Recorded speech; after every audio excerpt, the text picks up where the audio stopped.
And unfortunately, after about a year, the cancer came back, um, which was, like you say, a child of God, you'd be like, oh, my prayers are being sown into fertile ground. And why am I still going through all that? Or why is it still happening?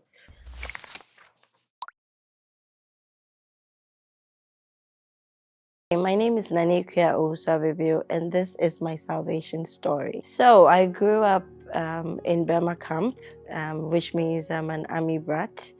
I grew up with parents who, my dad was a Presbyterian, or is a Presbyterian, my mom Methodist, but in the Burma camp setting, Methodist was one church. So I grew up under Presby Methodist teaching. I remember I would go to Sunday school. Um, Thanks to my parents, they taught me the value of knowing God, but not frequent churchgoers. So before the age 10, I would go to Sunday school with friends in the neighborhood. And I mean, I knew that Jesus loved me. I knew that he washed my sins away. I knew all that. But I would say that the pivotal point in my Christian journey started between the ages of 10 and about 13, where a very good childhood friend of mine invited me to a camp meeting with the International Central Gospel Church then at Baden Powell. And that is where my journey with intimately knowing God started. I remember when I had to be led to speak in tongues by another good family friend of ours, also an army officer back then. He's still there, and I give him credit for having the patience to walk me through that journey of knowing the value of being intimate with God and knowing that God is paramount in my life. Fast forward my university days, post-university days, it became Christianity of convenience for me. Although I was going to church, in terms of studying the word and applying it to my life and my daily activities, I would say was a bit washed down at that point. I got married at the age of about 25, and I went back into Methodist because my husband was Methodist. My husband then was Methodist, so I got into Methodist teaching then. Up till that time, I would still say I was living a Christian life. In my mind, I am a good person. You know, I go to church. I know my Bible verses, but not with such intense and living that intentional Christian life. Um, Things happened in life, you know. In 2012, after about 6 years of marriage, I unfortunately lost my husband after dealing with like a 2-year ailment. You know, we had to help him get through, and that is where my journey became more intentional. Because, like they say, sometimes you have to go through some things to value the hand of God over your life. I mean, through that experience, I knew that God was with me. Prior to that, I mean, I've always known that I've been born special, just that I just took my Christianity for granted, that God is there. God is always ever present in my life. Through thick and thin, I still made it through certain things that if I look back, it just only was by His grace and by His power. So this experience of losing a loved one was very painful. I mean, I sit here and say that without tears because God has preserved me. God has held my hand. And 11 years down the line, I'm still strong with 2 beautiful children that God has preserved and helped me raise through the help of loved ones, through the help of my parents, my family. And this all wouldn't have been possible if I didn't have God in my life. I remember during the funeral, everybody was just coming, going. And in my head, I was saying, oh my God, how am I going to continue this journey? Barely, 30 something, then I had to deal with that burden. But God showed himself strong and brought in angels in my life that have helped me raise these children. End of last year, which was 2022, I had like a light bulb moment where, we all go through things in our life where we think, you want to be somewhere, you're not there yet. What is it that you can do? And I realized that I've lived my life, though I'm a Christian and I value Christianity, I've lived my life based on logic, thinking that if I do A, I should get B. If I do C, I should get D. That 1 + 1 is 2 moments and then I realized that I have sort of neglected his hand and his power over my life. He's been there with me. God has been there with me through it all. But I kind of overlooked how to make it more intentional and sort of depend on him, knowing that with him, everything is possible. I remember going for crossover service thinking that in the next year, I need to be more intentional with God, more dependent on God. I moved from an area I lived in to a new area. And mind you, having lost my husband, I moved back to ICGC to fellowship with them full-time, because that's where I really have lived most of my Christian life. So when I moved to a new area, I decided to fellowship with a small ICGC assembly close to my house, really like walking distance. And I think that has been the turning point in terms of my salvation story till now, where I've put in more passion in listening and hearing God, and the things that have happened in my life since being quite intentional with God. If I have to sort of list those things, it will just be a bit overbearing. I've been more in tune with his voice. I've been more patient in waiting on the things that he has concerning my life. And although I still, human as I am, think about where I need to be, where I'm not yet, I've been more patient in knowing that God has everything under control. I bless the heart of my he likes to be called shepherd, because my pastor has been one of the many angels that have come into my life at this point, where I've grown to know that God is really not looking for that perfect individual, but God is looking for a willing heart, somebody that reveres him and gives him all the honor that is due him, and gives all his life in obedience, in humility to him. And that is the point I've gotten to in my life, in my journey with God. And I can only give that glory and honor to him having kept his hand over my life.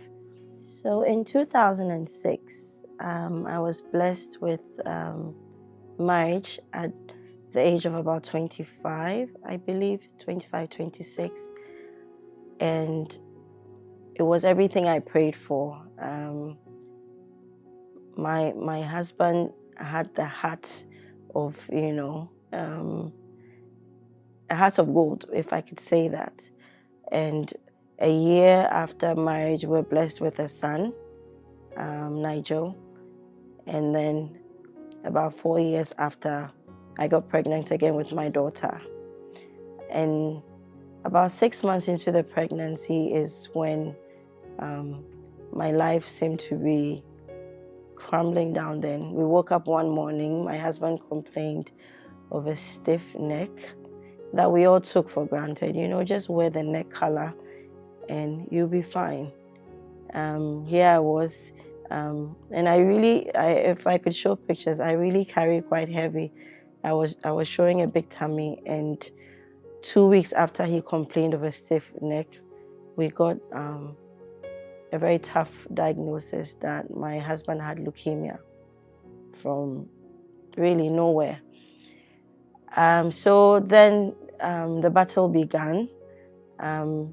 Even in that, the blessing, like the hand of God I speak about, the hand of God was over our lives. We got care, really good care through my husband's company then. We were able to travel outside of the country after about 2 weeks at Kolebu. We were able to go to South Africa for treatment. Because of my pregnancy, I couldn't go with my husband. And that was, if I look back, a very difficult time in my life, and that's of the entire family. So this was about July. He had to go to South Africa for treatment.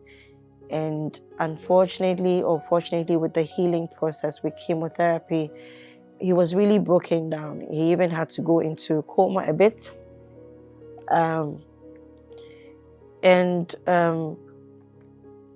He couldn't speak. He couldn't move his limbs. He was in bed for quite some time. So my late sister-in-law went with him initially, and I remember one day getting a call that where it's gotten to, I need to come see him, because it was almost like he was saying goodbye. And here I was about 8 months pregnant then. There was no way I was easily get on a flight, because of flight risk and all that. I remember that day I got the news. I found my roots back to my old church. I remember driving in tears, heavily pregnant, and I sat. If they had to play back the church video, they would notice a woman crying the whole service. I had to ask so many questions. Where is my God? Where is God now? I feel like I've done everything right in the book. Why am I going through this? Or why is my family going through this now at a very early stage of our marriage or life in general? So I remember praying and saying, God, if you're really with me, just make a way and heal my husband and bring him back home. But fast forward, I had to make plans to go because my sister-in-law sounded quite frantic, and I couldn't have forgiven myself not being able to see him before, if the unfortunate should happen, it would.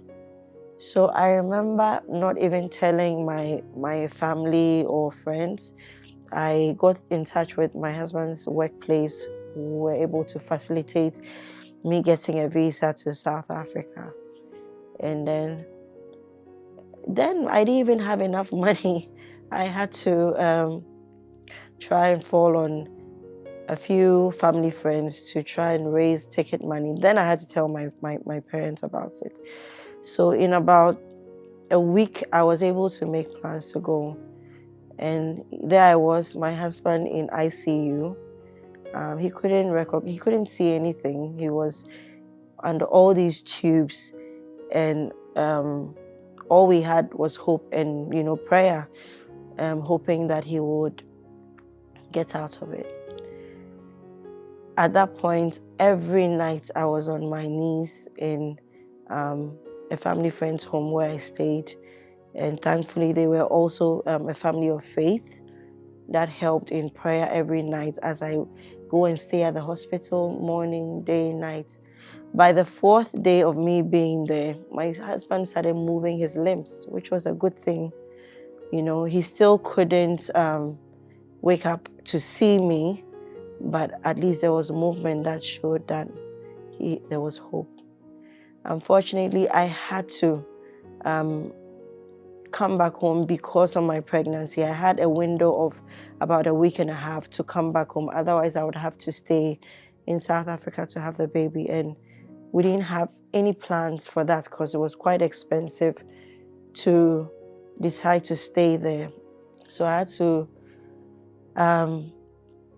take solace in the fact that I had seen him, I had held his hand, and believed that God was going to heal him. And so I had to come back to Ghana after a week and a half. And when I got here, I think 2 days after, I got a call that my husband was out of ICU. Glory to God. And that gave hope, you know, that he was going to come out of it.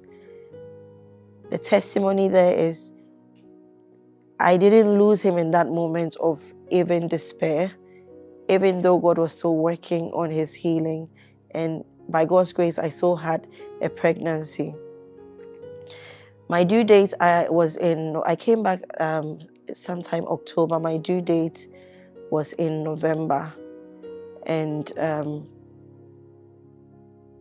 I say to the glory of God that in about 3 weeks, my husband was able to do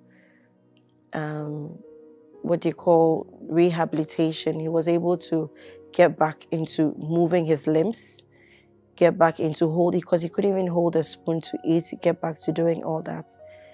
And the doctor gave him clearance to be able to fly back to see his daughter being born. So due to the fact that I had cesarean for my son, the doctors figured I was going to have cesarean for my daughter. So it was a scheduled operation for November 6th, I believe, which would have been a Saturday. So my husband was coming home on a Thursday, which was November 4th, so that he would be here for the Saturday to see his daughter being born. God knowing what he was doing. By the time my husband got on the flight on a Thursday morning, my waters broke that Thursday morning. He came home by evening to see his daughter born, even though he was scheduled a few days earlier. So that's another testimony that I say to the glory of God, that he knows what he's doing in our lives all the time. Sometimes, like I said earlier, I've lived my life to a point based on logic, where I feel like, oh, I have the wisdom to figure things out, but he knows what he's doing. My husband lived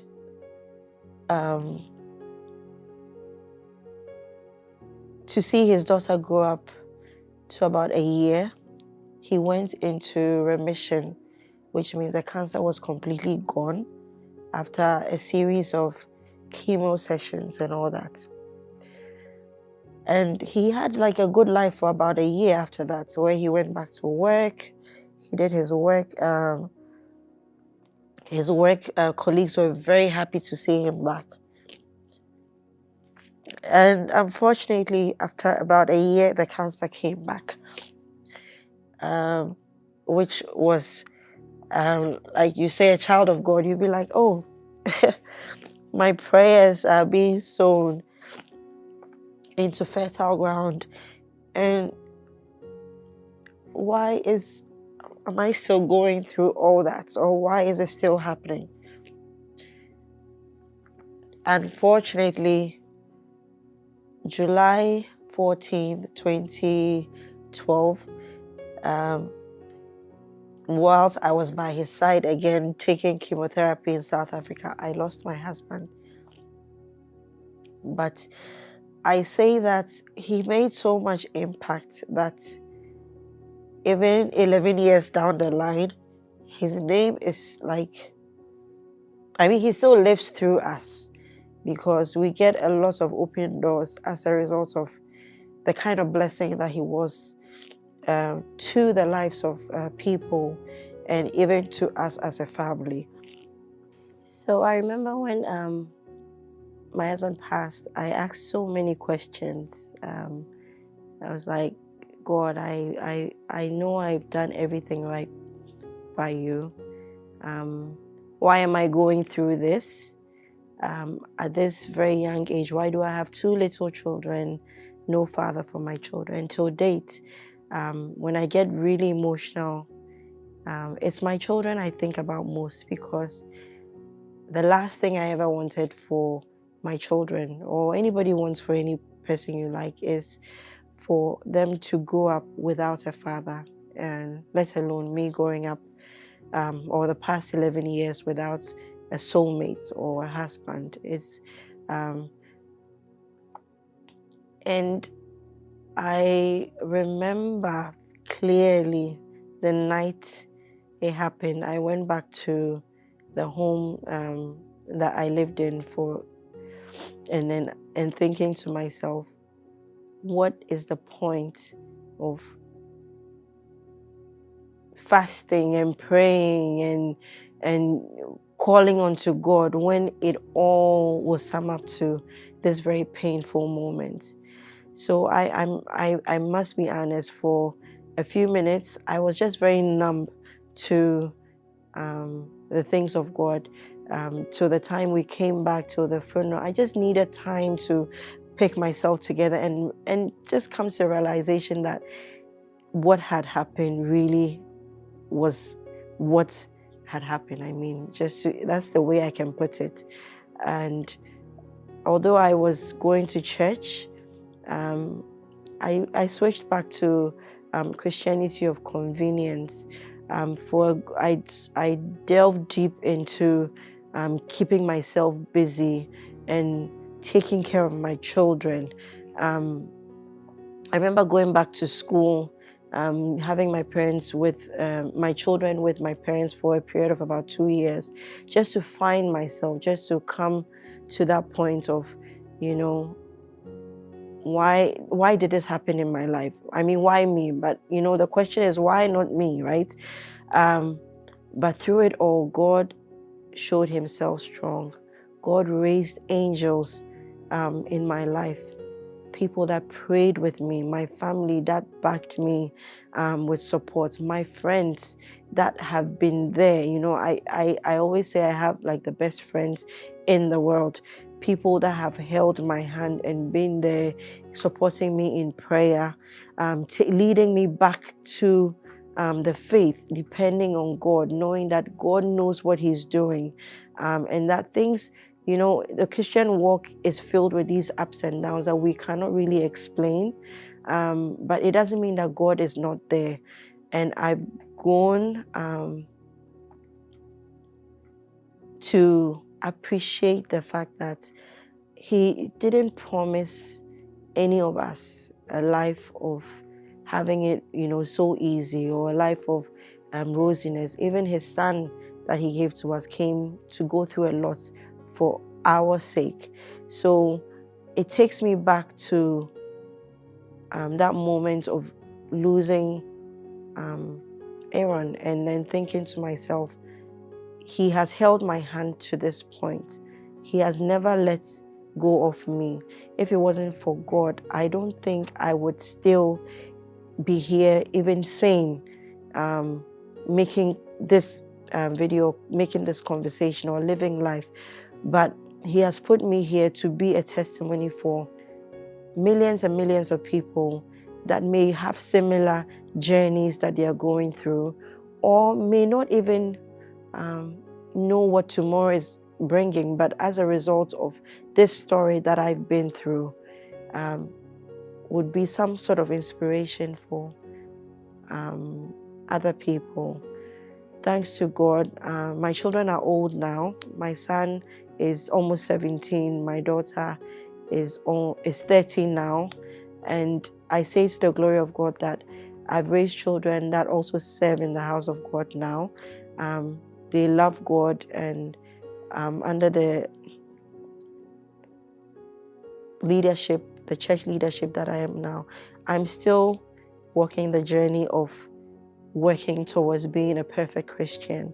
And God has not let me down yet. I mean, I will sum my life, my entire life, and describe it as a perfect imperfection. I'm so convinced and so sure in my heart that God is not looking for the perfect individual. God is always in search of that lost soul, the one that has passion for Him and is obedient to His word and allowing Him, God, to use. And that's the point I've gotten to in my life. I've always known from childhood that the hand of God is on my life, that God has something major in store for my life. I've just gotten through a number of detours in my journey till now, and I wouldn't say that I haven't been discouraged in my journey or my walk with God. I wouldn't say that. I've been discouraged so many times, but I know for sure that He has a good plan for me. Like He says in Jeremiah 29:11, the plans that He has for me are good. And so I know that depending on Him could only mean well. And that's how I would want to encourage anyone going through or having gone through a similar experience that I've gone through, to know that He really is God, and giving our all to Him and knowing that is a daily journey that we're walking is all that He needs. Being obedient to His word and knowing that He would take it up, He would take the wheel and make it all end well. I'm very encouraged by everything that God is doing in my life, and I give all glory and honor to Him.